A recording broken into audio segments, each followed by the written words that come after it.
আজকে এক মা আমার মাদ্রাসার মাহফিলে কিশোরগঞ্জ থেকে এক মহিলা তার ছেলেটাকে নিয়ে আসছে আইনা আমার মাদ্রাসার ওস্তাদের দিয়া আমার কাছে ছেলেটারে পাঠাইছে। হুজুর, আমার কলিজা ছাড়া সন্তান, আমার সারাটা জীবনের সন্তানরা আমি ইয়া করছি, বড় করছি, সন্তান কোনোভাবেই আমার কথা শোনে, আপনি একটা নসিহত করেন। তো এই কথা বলতে গিয়ে যে মহিলা কাঁদলো, চোখের পানি পড়লো। আমি শুধু ওই ছেলেটারে বলছি, রে বাপ, তোমারে আমি কোনো কথা শুনতে চাই না, আমি শুধু এতটুকু কথা বলছি। আমি বলছি ওই ছেলেরা, আমি বলছি, বাপ, তোরে আমি বললাম আমার নাম মনে রাখিস, যে মায়ের চোখের পানি ফেললে এতগুলো, যদি আল্লাহর কসম যদি ফিরে না আসো, মার কথা মতো আল্লাহর নাফরমানি যদি না ছাড়ো, আমি বললাম তুই পথে পথে ভিক্ষা করবি।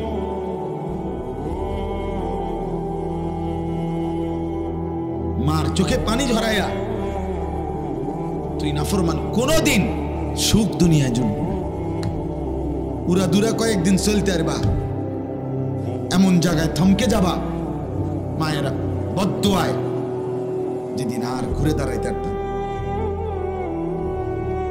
কয়শো নজির লাগবে তোমার, কয় হাজার দলিল লাগবে,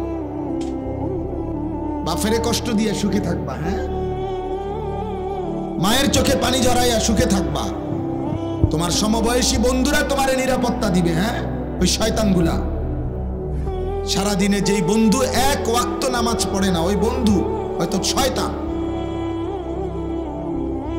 সারাদিনে মোবাইলে নারী ছাড়া, ছবি ছাড়া আর কিছু দেখে না, যে হয়তো শয়তান, হয়তো ইবলিস। ও কিসের বন্ধু আবার, ও কিসের আবার বন্ধু এটা?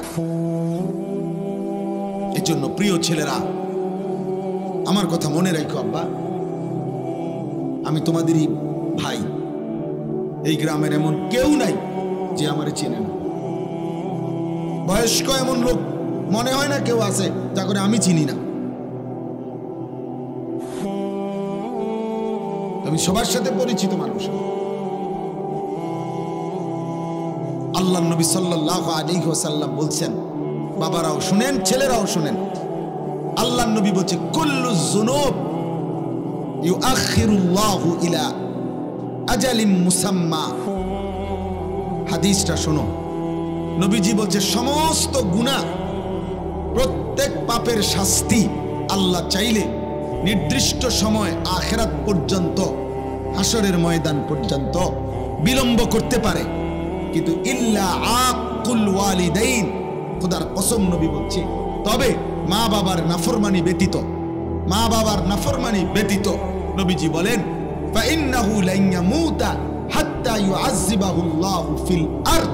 নবীজি বলেন, মা বাবারে কষ্ট দিছে, চোখের পানি ফেলছে, মা বাবার নাফরমান সন্তান, নবীজি বলছে তার মৃত্যু হবে না, তারে আল্লাহ জমিনে বেইজ্জতি না করা পর্যন্ত। তোকে আল্লাহ জমিনে বেইজ্জতি করবে।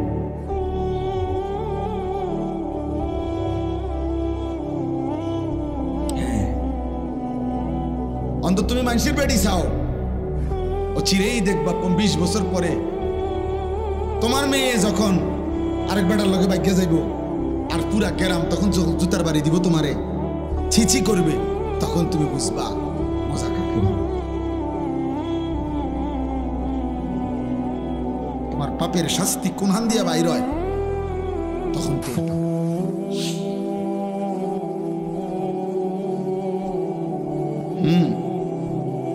আমাদের এই মুরাদনগরের একজন বড় আলেম আমার একদিন বলছেন,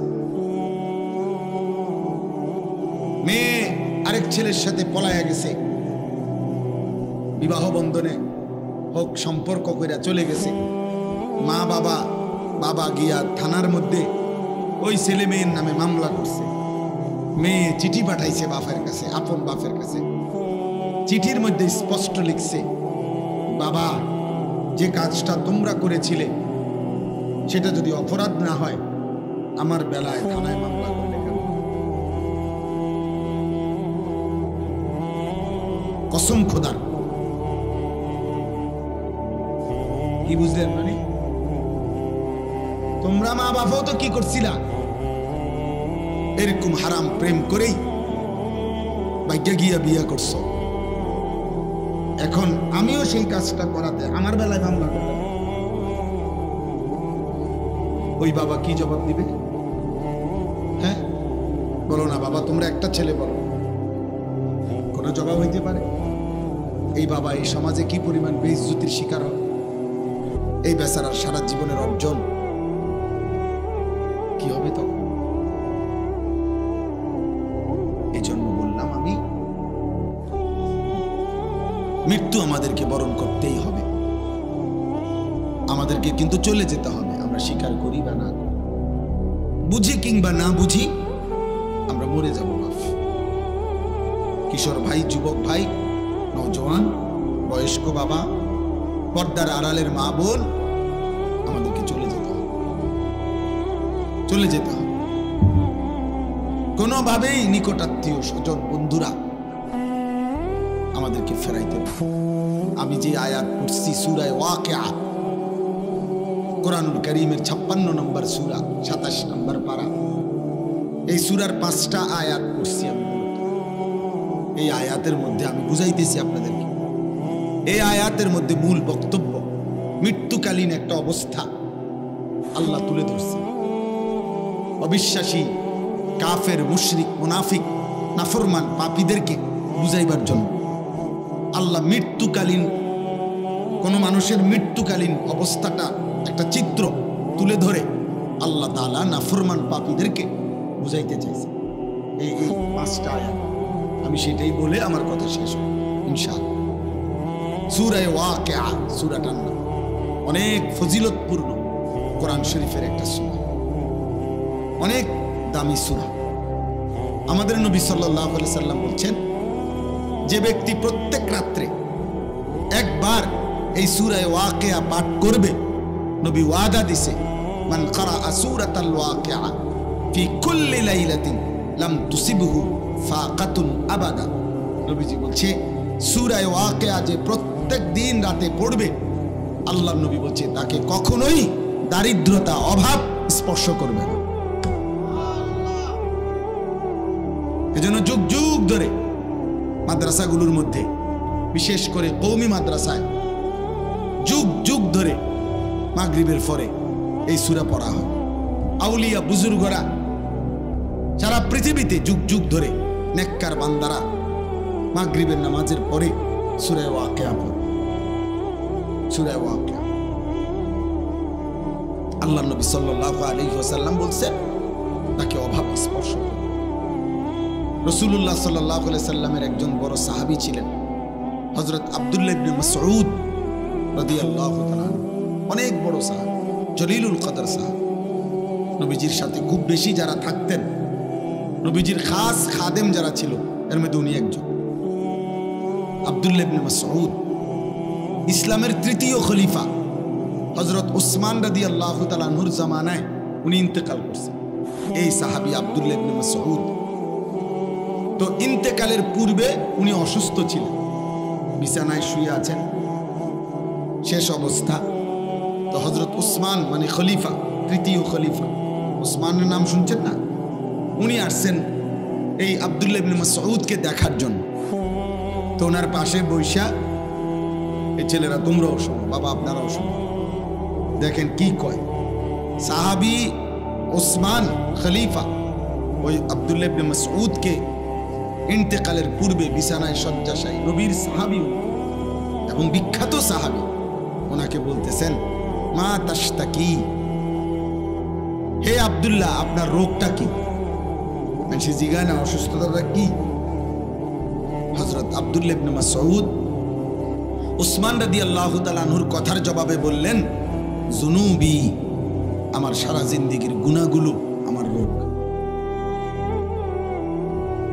সাহাবী কি বলে?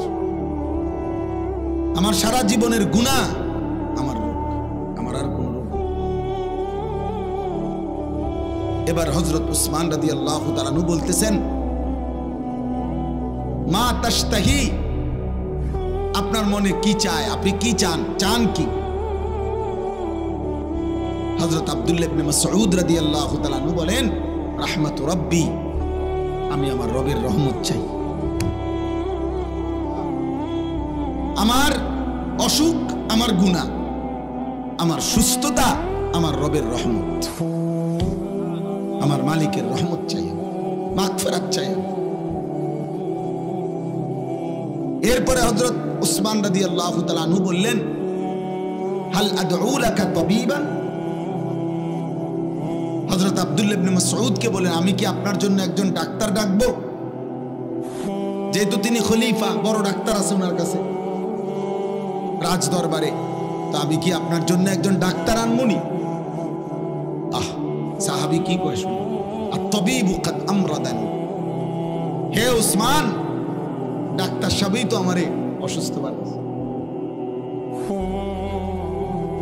আমারে ডাক্তারই তো কি বানাইছে, অসুস্থ বানাইছে। আপনি কারে আনবেন? কে সে? এই কথা বলে কাকে বুঝাইছেন উনি? আল্লাহকে। কাকে? মূলত রোগ দেয় কে, সুস্থতা দেয় কে, এইটাই বুঝাইছে। আল্লাহই তো সুস্থ করবেন, আর তিনিই তো আমাকে রোগাক্রান্ত করেছেন। আমি আলগা লোক ডাইকা লাভ কি? আলগা লোক ডাইকা লাভ কি? ওনাদের ইয়াকিন ছিল আমার অসুস্থতা আমার আল্লাহর পক্ষ থেকে, আমার সুস্থতাও আমার আল্লাহ। ইসলামের ইতিহাসের একজন বড় বুজুর্গ ছিলেন রবি ইবনে খাইসাম রাহমাতুল্লাহি আলাইহি। কিতাবে আছে উনার মৃত্যুর সময় এরকম উনিও যখন শেষ অবস্থায়, ওনার সন্তানরা বলছে, আব্বা আপনার জন্য আমরা একজন ডাক্তার আনবো। রবি ইবনে খাইসাম রাহিমাহুল্লাহ উনি বলছে, বাবা শোনো, ডাক্তার ডাকলাম হইলে আমিও, কিন্তু আমি একটা কথা চিন্তা করে দেখছি, যে ডাক্তারকে ডাকবা, ওই ডাক্তার আর আমি রোগী, ও চিরেই আমরা দুইজনেই মৃত্যুবরণ করব। কাজেই আমিও যেহেতু মরে যাব, ডাক্তারও যেহেতু মরে যাবে, ওরা ডাক্তার লাভ কি? তার চাইতে চলো আল্লাহরে ডাকি। কাকে ডাকি? আল্লাহকে ডাকি। স্রোতের গতি, কক্সবাজার সমুদ্র সৈকতে অনেক সময় বিপদ সীমার একটু দূরে চলে গেলে স্রোতের ওই লোক আর ফিরতে পারে না। অহরহ এমন হয়। শেষ পর্যন্ত ইউনিভার্সিটি পড়ুয়া ছাত্র এবং অনেক হয়েছে, এই কিছুদিন আগে দেখছি ডুবে গেছে, আর খুঁজে পায় না, স্রোতে টেনে নিয়ে গেছে। এজন্য গুনাহ সবগুলোই মানুষ করছে, অপরাধ সবকালেই মানুষের মধ্যে ছিল। ভাইয়া তোমরা যা করতেছো এটা বাড়াবাড়ি করতেছো, বাড়াবাড়ি। সেই ভোর ঘুম থেকে উঠে রাত 11টা পর্যন্ত, 12টা 1টা পর্যন্ত তোমার সাথে তোমার মা বাবা, আত্মীয় স্বজন, বংশ, আল্লাহ, রাসূল, নবী, কোরআন, কিতাব, ওযু, নামাজ, পাক নাফাক, হালাল হারামের কোনো ধারণা, একেবারেই মুক্ত স্বাধীন নিজের মতো চলতেছ। এই স্রোত বললাম তুমি একদিন এমন পিছলা খাইবা আর সোজা হইয়া দাঁড়াইতে পারবে, একদিন এমন হতাশায় ভুগবা, এমন ধুকে ধুকে কাঁদবা। আমাদের এই মৌলানা ইয়াহিয়ার সাথে আমার অনুমতি, শত শত ছেলের সাথে হোয়াটসঅ্যাপ গ্রুপ আছে, যাদের সাথে সে কথা বলে। আমি দায়িত্ব দিয়েছি,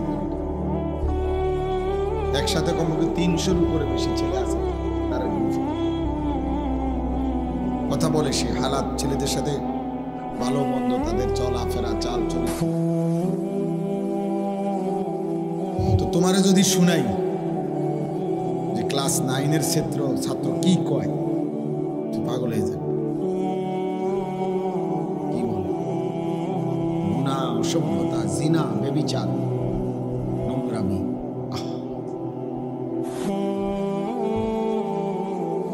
যেন তোমার কাছে তো ভাইয়া বলবে না, তোমার সমবয়সী হয়তো তোমার সাথেই চলে ফিরে, কিন্তু তার যে জীবন সব শেষ, যৌবন সব শেষ,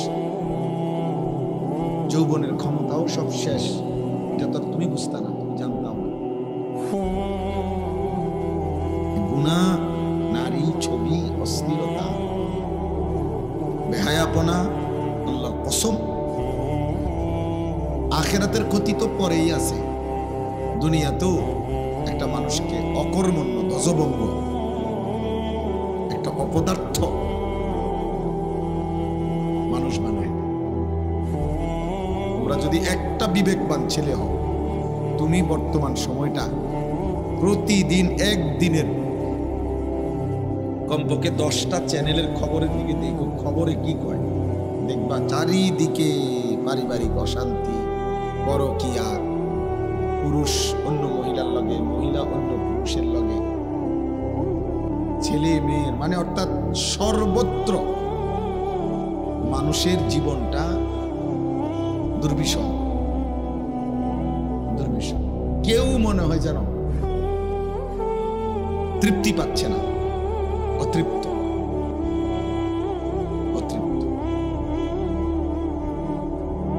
এটা অধঃপতনের অর্ধেকের কাছে পৌঁছে গেছে। এই দেওয়াল ভেঙে যাবে। এই সমাজের এই হালাত হইলে, তোমরা গ্রামগঞ্জের ছেলে, তোমরা তো এখানে গ্রাম অঞ্চলের ছেলে, তোমরা আশপাশের গ্রাম, এই গ্রামের, তোমাদের চুল চেহারা যদি এমন হয়, তোমরা গ্রামগঞ্জের মানুষ হয়েও যদি এক ওয়াক্ত নামাজ পড়তে মন না চায়, তাহলে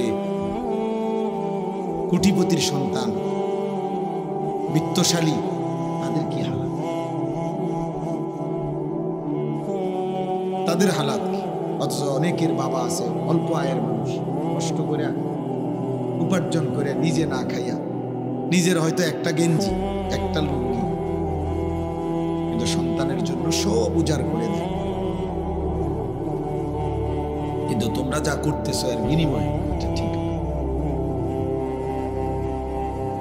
আজ হোক কাল হোক পস্তাইতে হবে, আফসোস করতে হবে।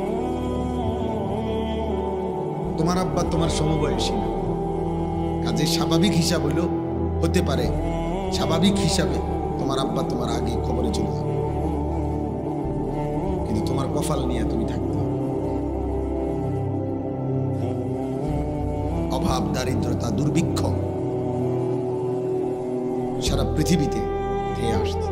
গতকালকেও আমি শুক্রবার, গতকালকে আমেরিকার একজন, আমেরিকায় প্রবাসী আমাদের গুরুত্বপূর্ণ শিক্ষিত একজন ব্যক্তি, ওনার সাথে কথা বলছি। এই মুহূর্তে এক ভরি স্বর্ণের দাম 2,09,000 টাকা। ব্যাপারটা কি? হ্যাঁ, ব্যাপারটা কি? আশ্চর্য রকম, মানে এক ভরি স্বর্ণের দাম 2,09,000 টাকা।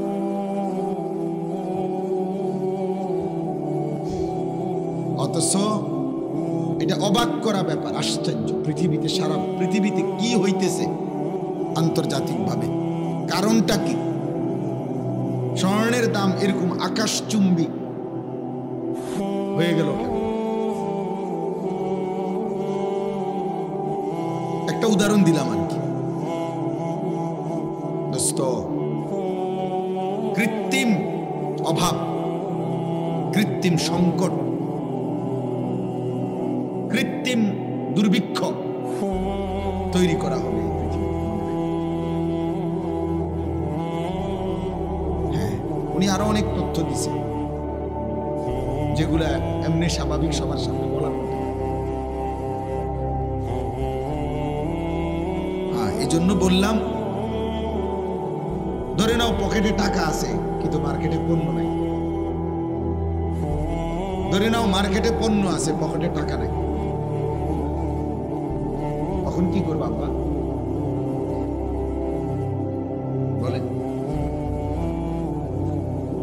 একজন উচ্চ পদস্থ ব্যক্তি, আমার মুসল্লি, আমি আমার শুনেছি, হুজুর আপনি এখন কথা বলেন, ওনার একজন লোক বাংলাদেশের কুমিল্লা ছাতিপট্টির বড় জুয়েলার্সের মালিক, স্বর্ণ ব্যবসা, উনি বলতেছে খুচরা কাস্টমার নাই বললেই চলে, কে কিনবে? 2,09,000 দিয়ে আসে, খুচরা কাস্টমার নাই, অর্থাৎ একটা শ্রেণী ভিক্ষুক হয়ে যাবে হয়তো এরা, আর যারা এগুলারে মজুদ করে লাইতেছে তারা কৃত্রিম ভাবে পৃথিবীতে অনেক বড় সংকট তৈরি করবে। এটা একটা বললাম, এরকম অসংখ্য বিষয়। এজন্য দোস্ত আমি এখানে অর্থনীতি বুঝাইতে আসিনি বা পণ্ডিতি কথা বুঝাইতে আসিনি। আমার উদ্দেশ্য হলো তোমরা আমরা যেভাবে আমাদের আল্লাহর সাথে সম্পর্ক ছিন্ন করতেছি, আল্লাহকে যে পরিমাণ নারাজ করতেছি আমরা, আমাদের উপরে বড় সড় মুসিবত আসে, বড় সড়।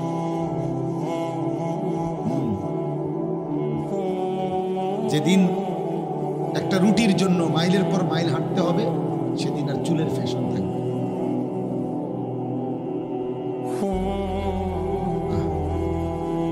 বাংলা ভাষায় একটা কবিতা ছিল আগে, অনেক আগে, দুর্ভিক্ষের সময়, যে ভাত দে নয়তো মানচিত্র গিলে খাবো। অভাবের তাড়নায় কবি বলছিল যে ভাত দে নয়তো কি মানচিত্র, মানে পুরো দেশ গিলে খাবো। এটা এই ছবিটা তো আছে এখনো, আমরা তো ছোটবেলায় পড়ছি। 1974 সালের দুর্ভিক্ষে কুকুরে এবং মানুষে একই ডাস্টবিন থেকে পচা লাশ আর পচা খাবার তুলে খাইছে। শিল্পাচার্য জয়নুল আবেদিনের মনে আছে এই ছবি? আমরা ছোটবেলায় স্কুলে পড়ছি না, প্রাইমারি স্কুলে, আমি তো পড়ছি। 74-এর মনন্তর, 74-এর দুর্ভিক্ষ, এই কয়দিন আগে। 74 সাল তো এই মধ্যে, এখনো 50 বছর হয় বা একবার মুখোমুখি 51 বছর। এজন্য বাবা আমি বললাম, প্রিয় ভাই, এত অসভ্যতা, এত চরিত্রহীনতা একজন সুস্থ স্বাভাবিক মুসলমান করতে পারে? তোমাদের চেহারা দেখলেই বোঝা যায় বাপ। সারা দিনে মোবাইল ছাড়া, নারী ছাড়া, ছবি ছাড়া, উলঙ্গপনা ছাড়া আর যে কোনো কাজ নাই তোমাদের হাতে, এটা চেহারা দেখলেই বোঝা যায়। তোমাদের অসংখ্য ছেলের চেহারা দেখতে বোঝা যায় গত 6 মাসে না, গত 2-4 বছরে কোনোদিন 5 ওয়াক্ত প্রতিদিন নামাজ পড়ছো কিনা তার কোনো চিহ্ন তোমাদের চেহারায়। কি খবর বাপ, এত নষ্ট হয়ে গেল? কে তোমাদেরকে বলে দিল যে আর কোনো বিপদ হবে না? এত নিরাপত্তা পেয়ে গেলা কেমন? তোমার আব্বা বিদেশে, জন্য না? তোমার আব্বা বিদেশ মনে করছো এই জন্য না? মানে বিদেশের উপরে কোনো মুসিবত আইবে না, কথা বলে না? ইউরোপের উপরে কোনো মুসিবত আসতে পারে না, মধ্যপ্রাচ্যের উপরে কোনো মুসিবত আসতে পারে না। 3 আরব না, 3 তা আরবের অংশ।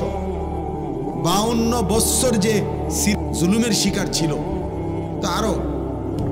ইয়ামানের মধ্যে, আরব দেশ ইয়ামান, লক্ষ লক্ষ মানুষ ভিখারি ক্যাম্পে থাকে, শরণার্থী শিবির। এজন্য প্রিয় ভাই, আমি আমার কথা শুরু করতে চাচ্ছি, কিন্তু আমি দেখলাম তোমাকে চেহারা দেখে, মোবাইলের স্টাইল দেখে বুঝছি তোমরা মানে খুব রঙের সাগরে ভাসতেছ। তোমাদের যে কোনো দিমাগ আছে বোঝা যায় না। তোমাদের মার কষ্ট, বাবার কষ্ট, উপার্জনের কষ্ট, একটা একটা টাকা রোজগার করার যে কি কষ্ট তোমরা বুঝতেছ। তোমরা মনে করছো তোমার আব্বা মনে একটা মেশিনের নাম, বাপ মানে একটা মেশিন যেটা টিপ দিলে টাকা বাইর না বাপ। বরঞ্চ আমি বলছিও সেদিন, আমি এক জায়গায় দাঁড়ায় দাঁড়ায় দেখছি একজন লোক সিমেন্টের বস্তা ট্রাকের থেকে গোডাউনে নিয়ে ফালাইতেছে, যে তার মাথার চুল থেকে পায়ের নখ পর্যন্ত ঘামে, আমার কাছে মনে হয় যেন বেচারা পানির চুইপা, এই পরিমাণ ঘাম তার শরীরটার মধ্যে। আমি অনেকক্ষণ দাঁড়ায় দাঁড়ায় দেখছি।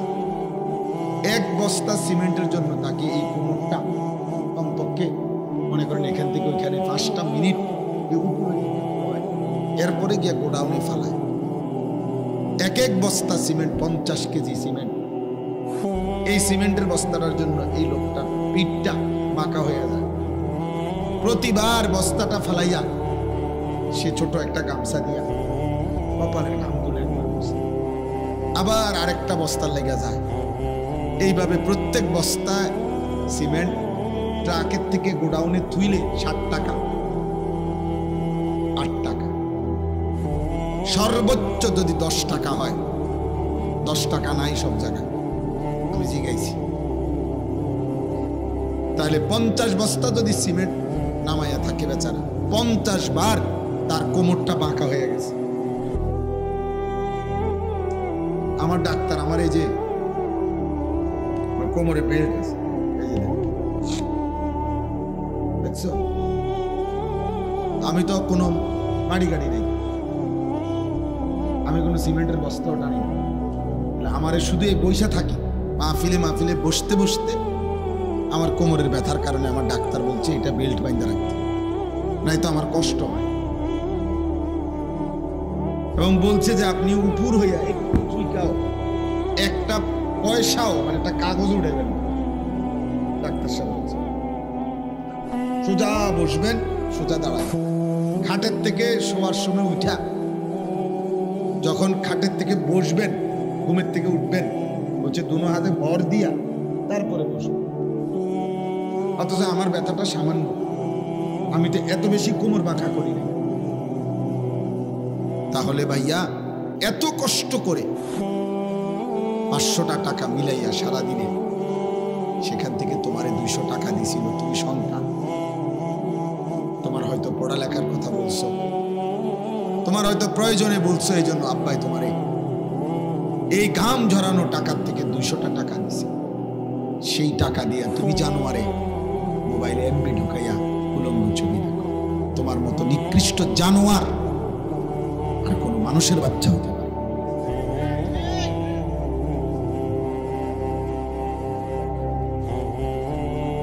এত বড় নিকৃষ্ট হাইওয়ান, পশু, এত বড় চতুষ্পদ জন্তু কোন মানুষের বাচ্চা হতে পারে? করলিটা কি বেটা? তোর বাবার কি পরিমাণ ঘাম ঝরছে। এক বাটি ভাত যদি তার মায় বলে যে দিয়ায় তোর আব্বারে দোকানে, এতে থাকতো এদের শয়তান বন্ধু নামের শয়তান, ওই শয়তানরা দাঁড়ায় রয়েছে রাস্তার। এই শয়তানদের সাথে সে মোবাইল টিপতে যাবে, উলঙ্গ ছবি দেখতে যাবে। এই জন্য শয়তান বন্ধু নামের শয়তানদের লগে আড্ডা দেওয়ার জন্য বাপের বাড়িটা শুধু মায়ের বাইরে দিছে, বাদ দোহানে কিন্তু দিয়ে যাবে, এতে পারত লইয়া ছুটছে ধমকের লগে। পরের বেলা মার ভয়ে, আতঙ্কে, সন্তানের ভয়ে মার আর কোনোদিন বলে না, বাপে সন্তানের ভয়ে আর কোনোদিন বলে না। হয়তো দুপুর 2টার খানা বাপ মাগরিবের আগে হয়তো খায়, তবুও সন্তানরে বলে না যে তে যে পরিমাণ অসিব্য, তে যেভাবে গারফাক দেয়, ডাক্তারে কই।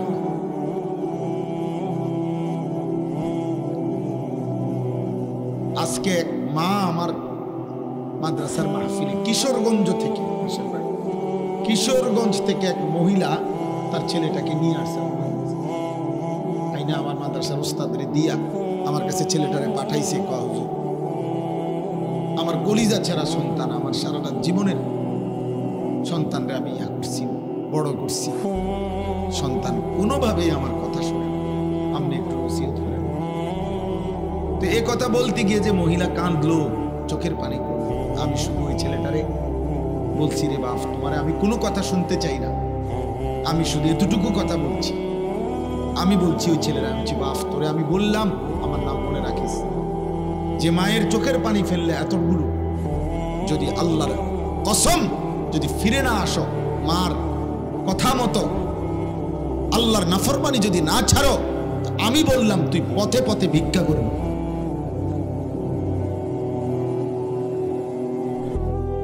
মার চোখে পানি ঝরাইয়া তুই নাফরমান, কোনদিন সুখ দুনিয়ায় জুটবে না। উড়া দুরা কয়েকদিন চলতে পারবা, এমন জায়গায় থমকে যাবা মায়েরা বদদোয়ায়, যেদিন আর ঘুরে দাঁড়াইতে পারতাম। কয়শো নজির লাগবে তোমার, কয় হাজার দলিল লাগবে। বাপেরে কষ্ট দিয়ে সুখে থাকবা, হ্যাঁ, মায়ের চোখে পানি জড়াইয়া সুখে থাকবা। তোমার সমবয়সী বন্ধুরা তোমার নিরাপত্তা দিবে, হ্যাঁ, ওই শয়তানগুলা। সারাদিনে যেই বন্ধু এক ওয়াক্ত নামাজ পড়ে না, ওই বন্ধু হয়তো শয়তান। সারাদিনে মোবাইলে নারী ছাড়া, ছবি ছাড়া আর কিছু দেখে না, যে হয়তো শয়তান, হয়তো ইবলিস। ও কিসের বন্ধু আবার? ও কিসের আবার বন্ধু এটা? এর জন্য প্রিয় ছেলেরা, আমার কথা মনে রাখো আব্বা, আমি তোমাদেরই ভাই। এই গ্রামের এমন কেউ নাই যে আমারে চেনে না। বয়স্ক এমন লোক মনে হয় না কেউ আছে যা করে আমি চিনি না। আমি সবার সাথে পরিচিত মানুষ। আল্লাহর নবী সাল্লাল্লাহু আলাইহি ওয়াসাল্লাম বলছেন, বাবারাও শুনেন, ছেলেরাও শুনেন, আল্লাহর নবী বলছে কুল্লু যুনুব ইউআখিরুল্লাহু ইলা আজালিম মুসাম্মা। হাদিসটা শোনো, নবীজি বলছে সমস্ত গুনাহ, প্রত্যেক পাপের শাস্তি আল্লাহ চাইলে নির্দিষ্ট সময় আখিরাত পর্যন্ত, হাসরের ময়দান পর্যন্ত বিলম্ব করতে পারে, কিন্তু ইল্লা আকুল ওয়ালিদাইন, খোদার কসম নবী বলছে, তবে মা বাবার নাফরমানি ব্যতীত, মা বাবার নাফরমানি ব্যতীত। নবীজি বলেন ফাইন্নাহু লান ইয়ামুতা হাত্তা ইউআযযিবাহুল্লাহু ফিল আরদ। নবীজি বলেন মা বাবারে কষ্ট দিছে, চোখের পানি ফেলছে, মা বাবার নাফরমান সন্তান, নবীজি বলছে তার মৃত্যু হবে না তারে আল্লাহ জমিনে বেইজ্জতি না করা পর্যন্ত। তোকে আল্লাহ জমিনে বেইজ্জতি করবে।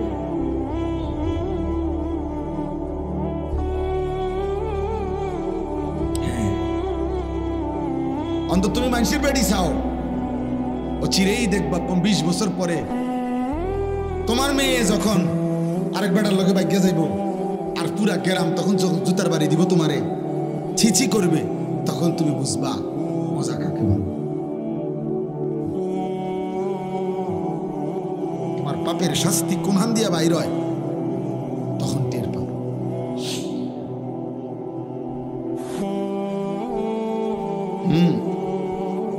আমাদের এই মুরাদনগরের একজন বড় আলেম আমার একদিন বলছেন, মেয়ে আরেক ছেলের সাথে পলায়া গেছে, বিবাহ বন্ধনে হোক সম্পর্ক করে চলে গেছে। মা বাবা গিয়া থানার মধ্যে ওই ছেলে মেয়ের নামে মামলা করছে। মেয়ে চিঠি পাঠাইছে বাপের কাছে, আপন বাপের কাছে।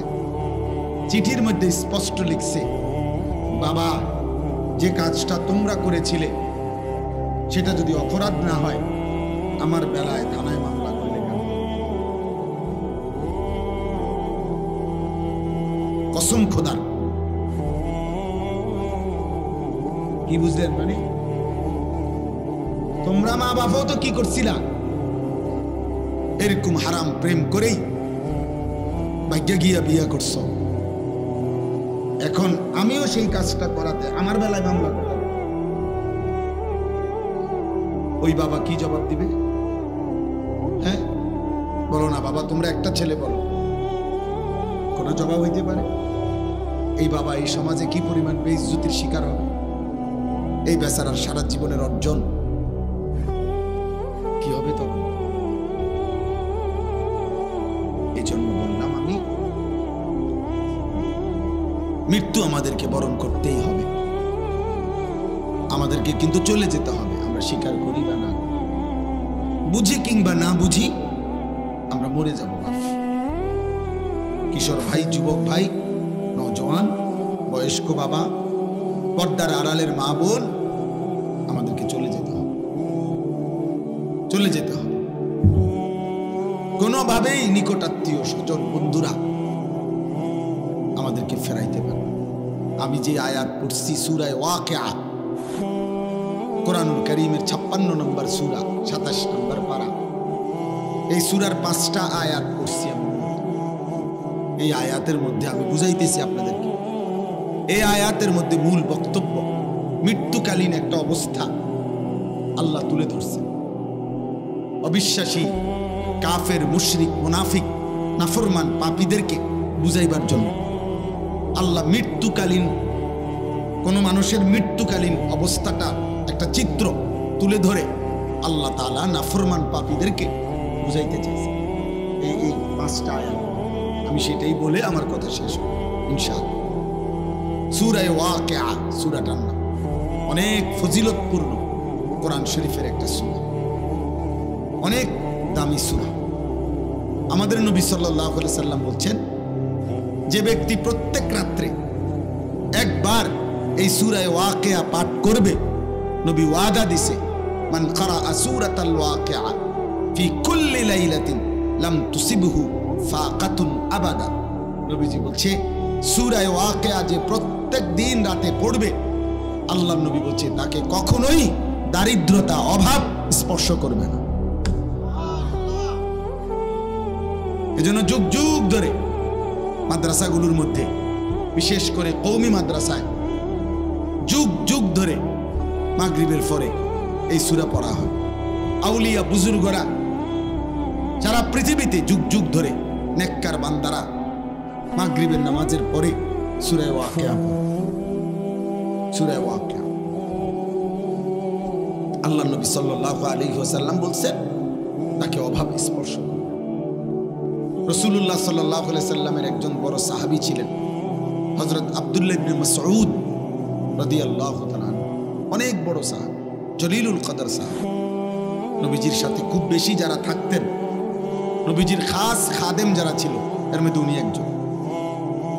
আব্দুল্লাহ ইবনে মাসউদ ইসলামের 3য় খলিফা হযরত উসমান রাদিয়াল্লাহু তাআলা আনহুর জামানায় উনি ইন্তেকাল করছেন।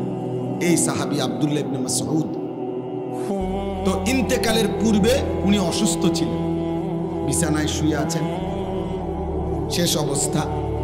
তো হযরত উসমান মানে খলিফা, 3য় খলিফা, উসমানের নাম শুনছেন না? উনি আসছেন এই আব্দুল্লাহ ইবনে মাসউদকে দেখার জন্য। তো ওনার পাশে বৈশা, এই ছেলেরা তোমরাও শোনো, বাবা আপনারাও শোনো, দেখেন কি কয়। সাহাবী উসমান খলিফা ওই আব্দুল্লাহ ইবনে মাসউদকে ইন্তেকালের পূর্বে বিছানায় শয্যাশায়ী, নবীর সাহাবী উনি এবং বিখ্যাত সাহাবী, ওনাকে বলতেছেন, মা তাশতাকি, হে আব্দুল্লাহ আপনার রোগটা কি? সে জিজ্ঞাসা না অসুস্থতাটা কি? হযরত আব্দুল্লাহ ইবনে মাসউদ উসমান রাদিয়াল্লাহু তাআলা আনহুর কথার জবাবে বললেন, জুনুবি, আমার সারা জিন্দেগীর গুনাহগুলো আমার রোগ। সাহাবী কি বলে? আমার সারা জীবনের গুনাহ আমার রোগ, আমার আর কোনো রোগ। এবার হযরত উসমান রাদিয়াল্লাহু তাআলা আনহু বলতেছেন, মা তাশতাহি, আপনার মনে কি চায়, আপনি কি চান, চান কি? হযরত আব্দুল্লাহ ইবনে মাসউদ রাদিয়াল্লাহু তাআলা আনহু বলেন, রাহমাতু রাব্বি, আমি আমার রবের রহমত চাই। আমার অসুখ আমার গুনাহ, আমার সুস্থতা আমার রবের রহমত, আমার মালিকের রহমত চাই, মাগফিরাত চাই।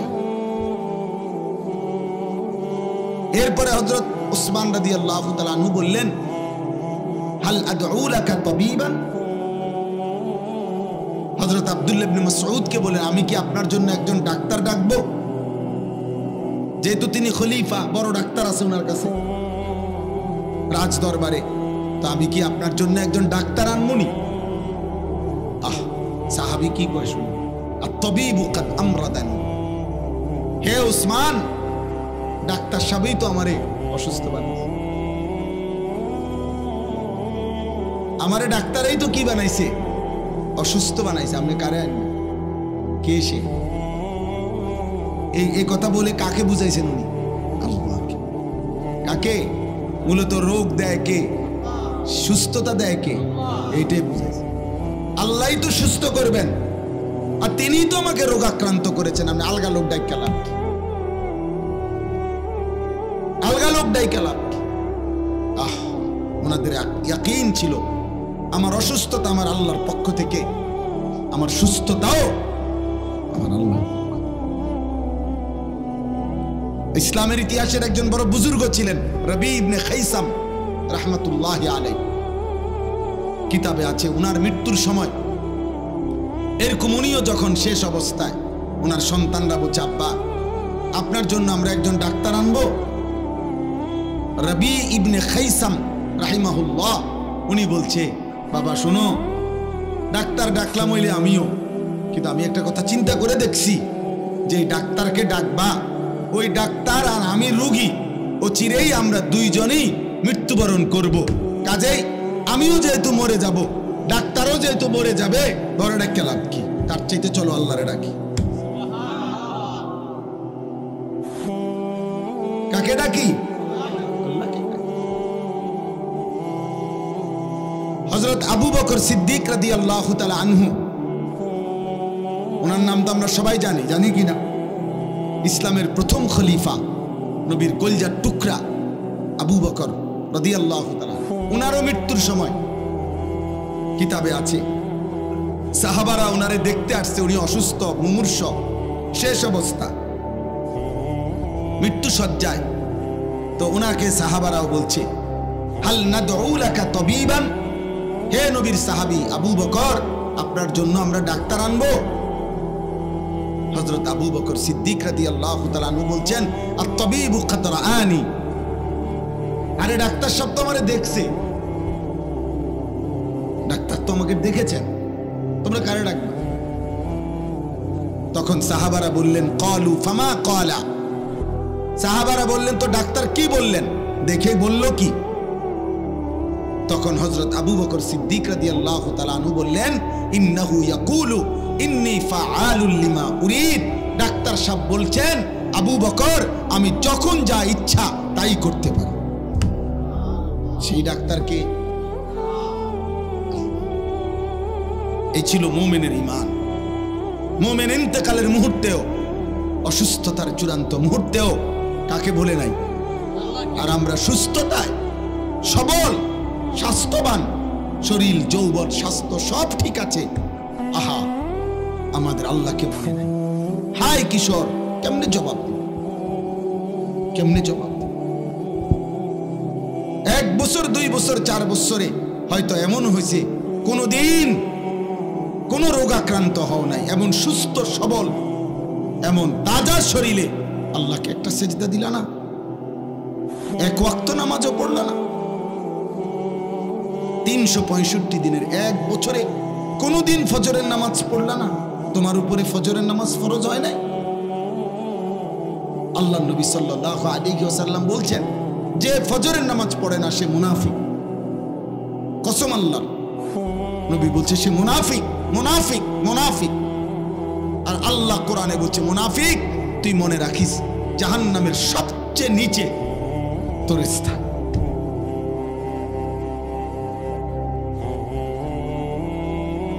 তাহলে বাপ, ওই কথা থেকে আবার ফিরে যাই। হযরত উসমান রাদিয়াল্লাহু তাআলা আনহু তখন বললেন ওই আব্দুল্লাহ ইবনে মাসউদ রাদিয়াল্লাহু তাআলা আনহুকে, ওই বেটা বাইরে কথা বলো না। দেখছেন হঠাৎ করে আবার কথা বলতেছে কেন? ভাইয়া কথা থাকলে রাস্তায় যাও, মেইন রোডে গিয়ে কথা বলো না। কথা থাকবে, অনেকের তো থাকতেই পারে কথা, এটা অনেকের কষ্ট করে যে মোবাইল বন্ধ করে তারপরে চুপচাপ এতক্ষণ ওয়াজ শোনা, এটা অনেকের জন্য কঠিন, এটা একটা কঠিন বিষয়। তো হযরত উসমান রাদিয়াল্লাহু তাআলা আনহু এবার আব্দুল্লাহ ইবনে মাসউদকে বললেন ওই মৃত্যু সজ্জায়, যে আমি আপনার জন্য একটা রাষ্ট্রীয় ভাতা পেনশনের মতো নির্ধারণ করে দিতে চাই, যাতে করে আপনার মৃত্যুর পরে আপনার সন্তানরা এটা দিয়া চলতে পারে পরিবার। হযরত আব্দুল্লাহ ইবনে মাসউদ বললেন, লা হাজাতা লি, আমার কোনো দরকার নেই, আমার এটার কোনো প্রয়োজন নাই। হযরত ওসমান বললেন, আরে আপনি তো মৃত্যুবরণ করবেন, শেষ অবস্থা আপনার বুঝতেছি আমরা, আপনার জন্য তো বলছি না, আপনার বিবি বাচ্চার জন্য বরাদ্দটা নিলে আপনার বিবি বাচ্চার উপকার হবে, এই জন্য আমি চাচ্ছি দিতে, উনি যেহেতু খলিফা।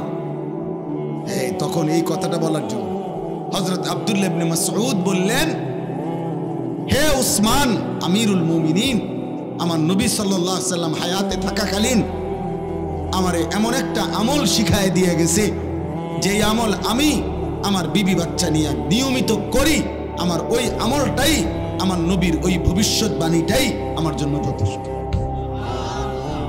হযরত উসমান বললেন, সেটা কি? তখন তিনি এই হাদিসটা বলছে যে আল্লাহর নবী সাল্লাল্লাহু আলাইহি সাল্লাম আমাকে বলছেন যে যে ব্যক্তি প্রত্যেক রাতে একবার সূরা ওয়াকিয়া তেলাওয়াত করবে, অভাব এবং দারিদ্রতা তাকে কোনোদিন স্পর্শ করবে না।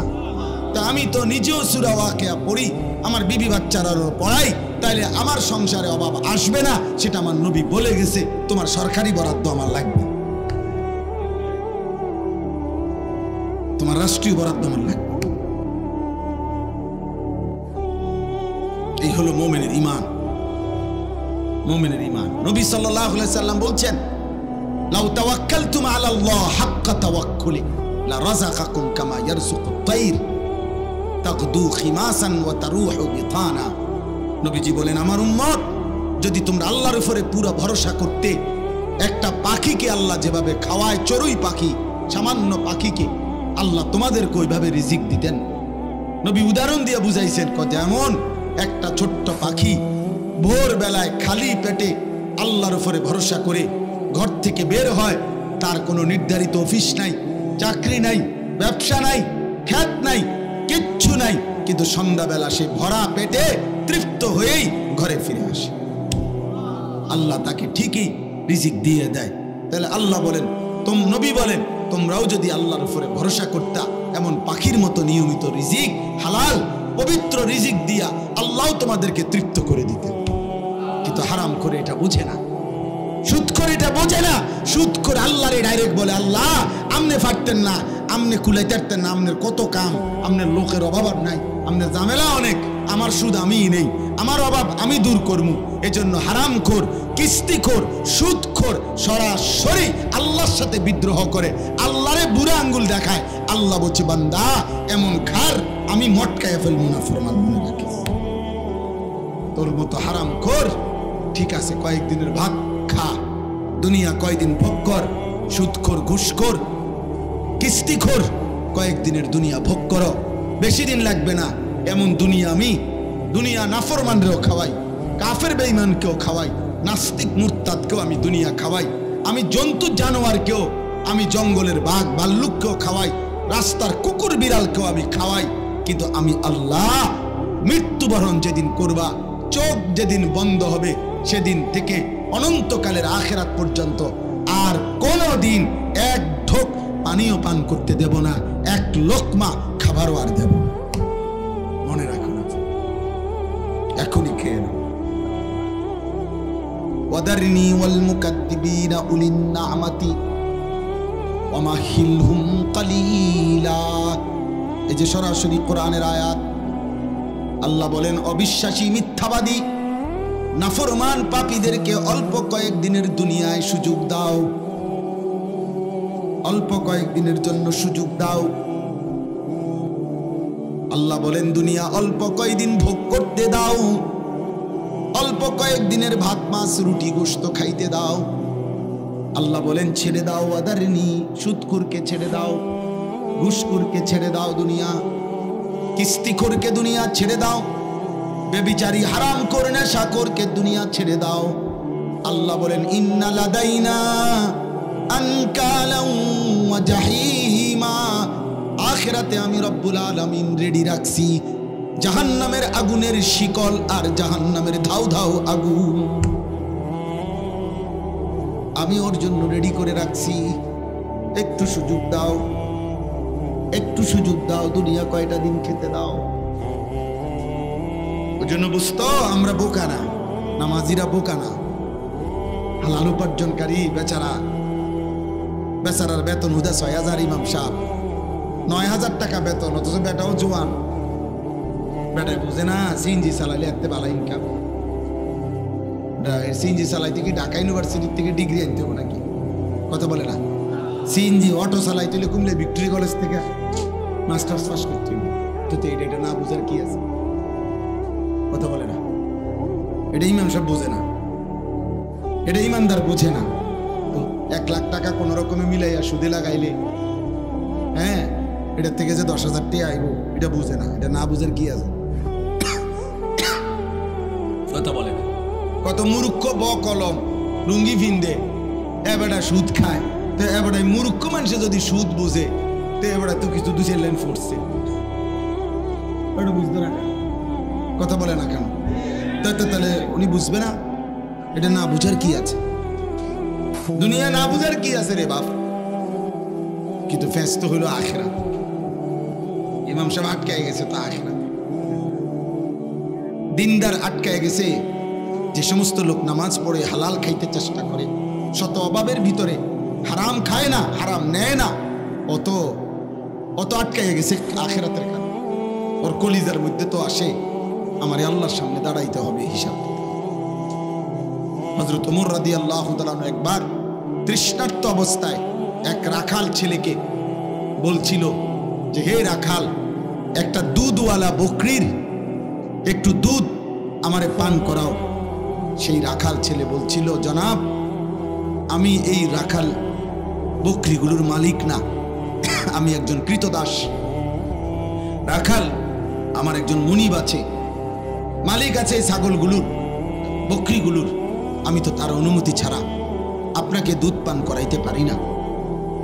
হযরত ওমর রাদিয়াল্লাহু তাআলা বলছে, হে রাখাল, তাইলে তুমি এক কাজ করো, একটা দুধওয়ালা বকরি আমার কাছে বিক্রি করে দাও। বিক্রি করে দিলে 2টা লাভ হবে। এক, তুমি কিছু টাকা পাইবা, মুদ্রা, কিছু দিরহাম পাইবা, আর আমি একটা দুধওয়ালা বকরি পাবো। আমারও তৃষ্ণা মিটবে, তোমারও কিছু টাকা মিলবে। আর তোমার মালিকরে বাড়িতে গিয়া বলবা, একটা বকরি, এই আরব দেশে তো 200-400 বকরি এক লগে চড়ে, 2-4-500 1000 আরো বেশি। তাইলে এখান থেকে 2টা একটা আড়াইয়ে গেছে, কইতে কই গেছে গা, এটা বললে মালিক কিছুই মনে করবে না। কথা বুঝেন নাই? তুমি গিয়া বলবা একটা বকরি কম, এটা কই জানি গেছে গা, আমি কইতারি না, পাই না, খুঁজা পাই নাই, এতে তোমার মালিক কিছুই বলবে না। হযরত ওমর যাচাই করার জন্য, মানে তার ইমানের মজবুতি কেমন এটা দেখার জন্য সে জিজ্ঞেস করছে, উনি তাকে এটা প্রস্তাব দিয়ে চাইছে। আমরা কিতাবে পড়ছি সরাসরি এই যুবক রাখাল ছেলে, সাধারণ কৃতদাস, সে পরিষ্কার বলছে, ফাআইনাল্লাহ, ফাআইনাল্লাহ। এই বেটা, তাহলে আল্লাহ কোথায়? আল্লাহ কোথায়?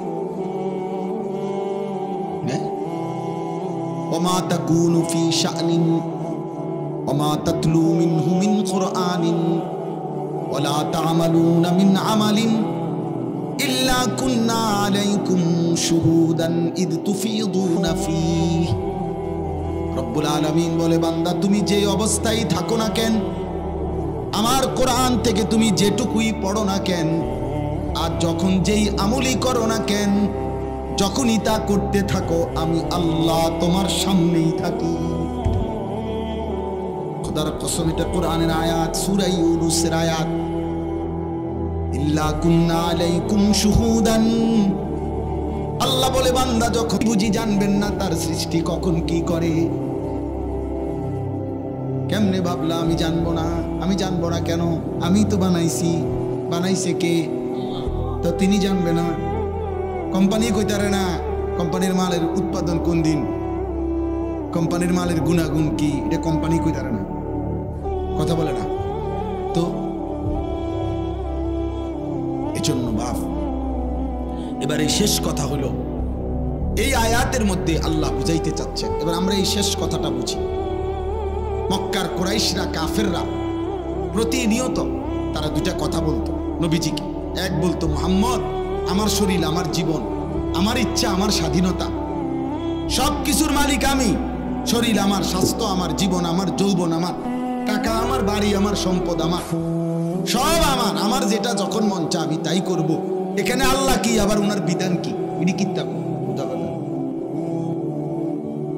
হ্যাঁ, আমার ইচ্ছা আমি যখন যা করব, তোমায় কি এনে।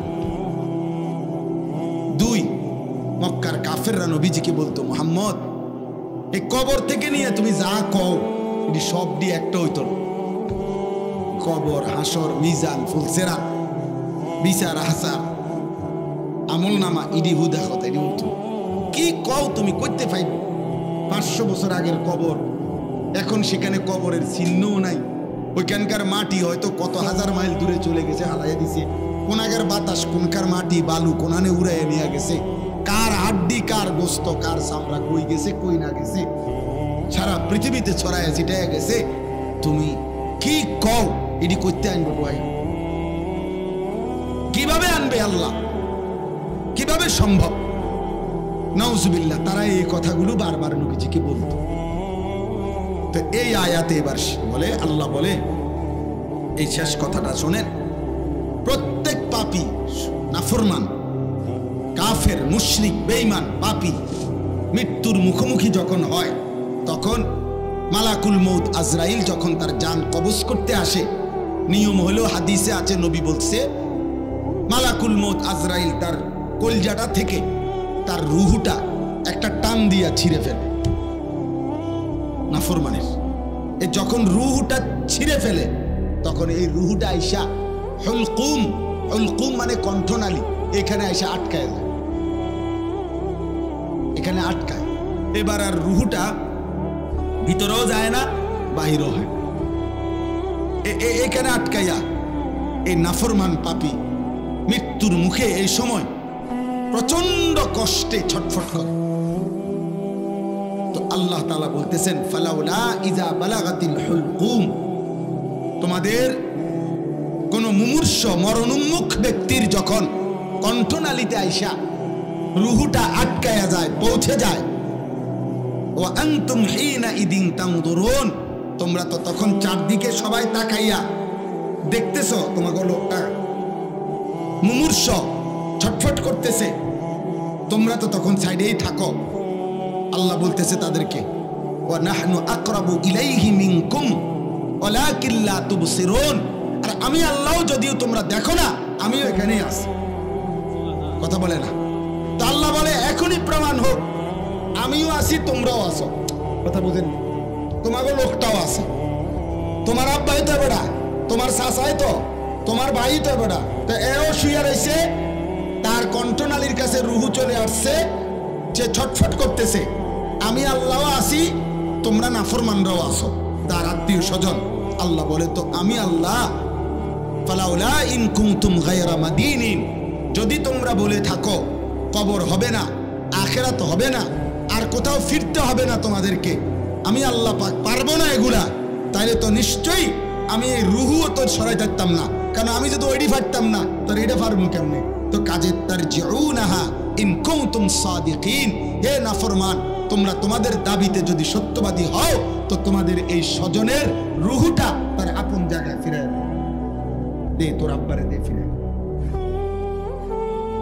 তোর বাপেরে এখন আপন জায়গায় ফিরে, তোর চাচার রুহু তার কলজাত আবার ফিরে দে। সম্ভব? কথা বলে না? সম্ভব? এই আল্লাহর কথা। তো যেহেতু এটা পারলা না, আমি আল্লাহ তো পারলাম, আমি তোর রুহুটা বের করে নিলাম, তা আমি ওইটাও পারবো। আর তুমি যেহেতু এটা পারো নাই, ওইটাও পারতাম, পারতাম। এই শেষ কথা। অতএব প্রিয় দোস্ত আমার, ভাই আমার, ছেলে আমার, বাবা আমার, একজনও যদি বুঝে থাকেন, এটা মনে রাখতে হবে, এই পৃথিবীর সকল শক্তি দিয়ে, সকল স্বজন, সকল বন্ধু, সকল আপনজন মিলেও, আপনজন সকলে একত্র হয়েও কেরান দিয়া করুক আর জিরা দিয়ে দরুক, আপনার মৃত্যুর মুখ থেকে ফেরত দিতে পারবেন। মালাকুল মউত নিয়েই যাবে, রুহুটা কবজ করেই নিবে। আমি আর তুমি বন্ধু, এই শেষ কথা, হাসলেও মরে যাব, কাঁদলেও মরে যাব, সুখে থাকলেও মরে যাব, দুঃখে থাকলেও মরে যাবে, সেজদা দিলেও মৃত্যু হবে, শিরিক করলেও মৃত্যু হবে। আমল করতে করতে কেউ যদি আব্দুল কাদের জিলানিও হয় তাহলেও মরে যাবে। নাফরমানি করতে করতে কেউ যদি ফেরাউন নমরুদ হয় তারও কি হবে? মৃত্যু। রাজপ্রাসাদেও থাকলে মৃত্যু হবে, জীর্ণ কুঠির কুড়ে ঘরে থাকলেও কি হবে? মৃত্যু। কাজে কবরবাসীদের রুহের মাগফিরাত কামনার এই মাহফিলে কবরকে স্মরণ করো, মৃত্যুকে স্মরণ করো, মৃত্যুকে স্মরণ করো। তোমার প্রিয় কারো, তোমার বাবা, দাদা, চাচা, নানা, মামা, ফুফা, খালু, এমন কারো কবরস্থানে গিয়ে একবার দাঁড়ায়ও আর ডাক দিয়া বইল। আমার কাছে কিতাব আছে, কিতাবে লিখছে হযরত ওমর ইবনে আব্দুল আজিজ, ইসলামের পঞ্চম খলিফা, তিনি মাঝে মাঝে কবরে গিয়া কবরস্থানের সামনে ওনার আত্মীয় স্বজনদের কবরের দিকে তাকাইয়া কবরকে ডাক দিতেন, মৃত্যুকে ডাক দিতেন আর বলতেন, ইয়া মাউতু আইয়ুহাল কবরু, হে মৃত্যু, হে কবর, মাজা ফাআলতা বিল আহিব্বা, এই কবর আমার আপন জন করে গিয়া কি করলি রে? আমার আব্বারে কি করছো কবর বলো না, আমার দাদারে কি করছো কবর বলো না। হযরত ওমর ইবনে আব্দুল আজিজ বলেন, আমি শুনতে পাই কবর আমারে ডাক দিয়া বলছে, হে ওমর ইবনে আব্দুল আজিজ, তোমার আত্মীয়, তোমার স্বজন, তোমার আপন জনের শরীরের প্রতিটা অংশ জোড়া জোড়া আমি খুলে খুলে ছিন্ন ভিন্ন করে মাটির সাথে মিশাই দিছি, মাটির সাথে মিশাই দিছি। কেউ আর নাই, কেউ নাই, কেউ কেউ নাই। আল্লাহ আল্লাহ আমাদেরকে মাফ করে দেন, আমাদের সকলকে আল্লাহ কবুল করেন, দ্বীনকে ভালোবাসবেন, নামাজকে ভালোবাসবেন, ঈমান আমলের সাথে জীবন কাটান। ছেলের আব্বা, দয়া করে বললাম বাবা, মোবাইলের গুনাহ ছেড়ে দাও বাবা, নারীর ছবি দেখা ছেড়ে দাও, ছেড়ে দাও বাবা, দ্বীনকে ভালোবাসো, ওযু সুন্দর করো, নামাজ সুন্দর করো, আখলাক সুন্দর করো। তুমি মুসলমান, তোমার বাবা মা মুসলমান, তুমি নষ্ট হবা কেন? তুমি চরিত্রহীন হবা কেন ভাইয়া? আল্লাহ আমাদের ছেলেদেরকে তৌফিক দেন। আপনাদের জন্য আমরা এই সব সময় আসি, আমি আপনাদেরকে মহব্বত করি, আপনারাও আমারে মহব্বত করেন। মহব্বতের এই সম্পর্ক যেন চালু থাকে, আল্লাহ যেন কবুল করে। যাদের ভালোবাসায়, যাদের সহযোগিতা এই মাহফিল হয়েছে, আল্লাহ সকলকে উত্তম বিনিময় দান করেন। আপনারা সবাই জানেন, আমার একটা মিনিটে ছোট্ট একটা কথা আছে। আমার একটা মাদ্রাসা আপনারা আছে জানেন, কুমিল্লা ক্যান্টনমেন্ট, ময়নামতি সাহেবের বাজার। আলহামদুলিল্লাহ আমার ওই মাদ্রাসায় 500-র মতো ছাত্র আছে, 34 জন শিক্ষক কর্মচারী আছে। এই মুহূর্তে আমার অনেক দিনের একটা স্বপ্ন ছিল, আছে, যে আমি একটা বড় সড়ো জায়গা কিনতে চাইছি। এই আশা নিয়ে যে আমি 2টা মাদ্রাসা আলাদা করতে চাই। একটা হলো বাচ্চাদের জন্য যে মাদ্রাসা চলতেছে এখন, আর আমার একটা অনেক দিনের স্বপ্ন, আমি এমন আরেকটা মাদ্রাসা একই জায়গায়, আরেকটা ভবন, আরেকটা শিক্ষক কর্মচারী আলাদা করতে চাই, যেটা সর্বশ্রেণীর মুসলমানদের জন্য মাদ্রাসা। অর্থাৎ সারা বাংলাদেশের যেই কোনো শ্রেণী পেশার মুসলমান, ছোট বড়, শিশু, আরে স্কুল, কলেজ, ইউনিভার্সিটি, শিক্ষিত, মূর্খ, দিনমজুর, ঠেলাওয়ালা, কুলিওয়ালা, যে যখন যেটুকু সময় নিয়া, কারো 1 দিন, কারো 10 দিন, কারো 3 দিন, কারো 3 ঘন্টা, কারো 10 ঘন্টা, যে যখন আসবে আমাদের ওই মাদ্রাসায়, আমি একটা মাদ্রাসা আলাদা দাঁড় করাইতে চাচ্ছি, যেখানে উনি দিন শিখবে। বিশ্বাস করেন, রাত অনেক হয়েছে, যেন আমি লম্বা করতে চাচ্ছি না। হাদিসে অসংখ্য প্রমাণ আছে, সাহাবায়ে কেরাম দলে দলে এসে কখনো 10 জন, কখনো 20 জন, কখনো এসে নবীজির কাছে 10 দিন থাকতেন, কখনো 20 দিন থাকতেন, কখনো 3 দিন থাকতেন, আইসা দিন শিখতেন। ওযু, নামাজ, সূরা, কেরাত, দোয়া, কালাম, আত্তাহিয়াতু, নামাজ শিখতেন, ঈমান আমল শিখতেন। এই জন্য আমি একটা মাদ্রাসা সব শ্রেণীর মানুষের জন্য করতে চাচ্ছি। ছোট্ট করে চালু করছি একটা রুমে, অল্প স্বল্প, কিন্তু পুরা বড় আয়োজন করতে, আলাদা মসজিদ, মাদ্রাসা কমপ্লেক্স করার জন্য আলহামদুলিল্লাহ প্রায় 100 শতকের চাইতে বেশি আমি জায়গা কিনছি। আলহামদুলিল্লাহ প্রায় 1 একরের চাইতে বড়, প্রায় 2.5 কোটি টাকার জায়গা আল্লাহর উপরে তাওয়াক্কুল করেই কিনা। তো আমাদের ওই জায়গাটার মধ্যে 1 মুসল্লা পরিমাণ, 1 জায়নামাজ পরিমাণ জায়গা, মাটির দাম 4200 টাকা। আমরা একটা হ্যান্ডবিল বানাইছি, এই কাগজটার মধ্যে আমাদের এই 4200 টাকার এই আবেদনটা আমরা লিখছি যে যদি কেউ আমাদের মাদ্রাসায় যেই কোনো ভাই বাবা মা নারী পুরুষ যেই 4200 টাকা যদি এক মুসল্লা পরিমাণ টাকা দেয়, নগদ দিলে নগদ আর পরে দিলে বিকাশ নাম্বার আছে এখানে, আমরা তাকে আজীবন আমাদের মাদ্রাসার উন্নয়ন সদস্য হিসাবে আমাদের মাদ্রাসার এন্ট্রিভুক্ত করব ইনশাআল্লাহ। প্রতিটা দোয়ায় আপনি সওয়াব পাবেন, সদকায়ে জারিয়ার সওয়াব পাবেন এবং ইনশাআল্লাহ দেখা যাবে হয়তো 4200 টাকার কথা ভুলে গেছেন, কিন্তু হাসরের ময়দানে হলেও দেখবেন যে আপনার আমলনামাতে অনেক নেকি জমা হয়েছে। এই জন্য ছেলেরা তোমাদেরকেও বলি ভাই, যার ভাল লাগে আমাদের এই কাগজটা নিও। এই কাগজের মধ্যে আবেদনটা আছে, নাম্বার আছে। তুমি তোমার বাবারে বইলো, ভাইয়েরে বইলো, অথবা বাবার আপনাদের ছেলে আপনাদের কতজন প্রবাসে আছে, যার যারে ভাল লাগে, যদি সুযোগ হয় পারলেই দিয়েন, না পারলে অন্য কেউরে বইলেন, না পারলে দোয়া করেন আল্লাহ যেন আমাদের এই বড় স্বপ্নটা কবুল করে নেয়, আমরা যেন বাস্তবায়ন করতে পারি। আল্লাহ যেন আপনাদেরকেও তৌফিক দান করে।